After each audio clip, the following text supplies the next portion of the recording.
Hello guys, I'm back, and this time I'm doing my first ever toy review. This one in particular being the Safari Limited 2019 Swimming Spinosaurus. Now, of course, I'm not being a Gallimimus for this because, well, as you can see, he's pretty dang big. So me being the Gallimimus wouldn't really fit in the video per se.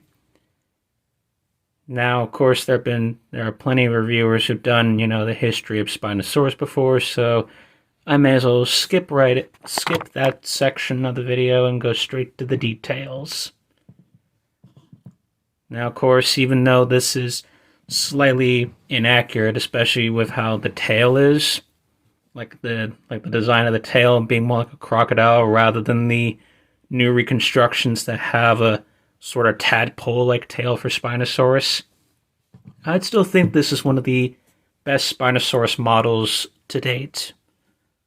As far as if you want an accurate representation of Spinosaurus aegypticus.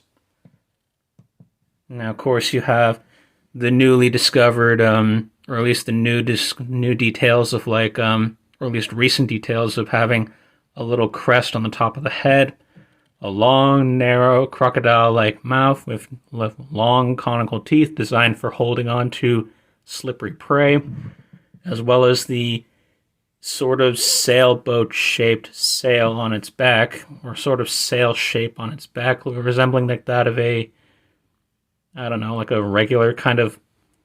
Actually, I'm not even sure what it would look like for a living comparison, or at least a real-life comparison, but it's definitely a lot more accurate than the Jurassic Park 3 sail design.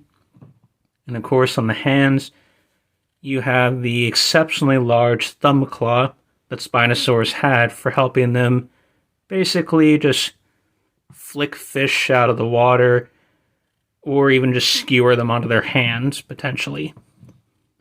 And also useful for flaying their prey to pieces, since their conical teeth were not designed for tearing flesh off prey, and since they couldn't do a death roll in the water, with or without the sail on their backs, Spinosaurus literally would have had to use their claws like we humans use a knife and a fork to cutting up their prey to pieces, and then eating the bits that they cut off.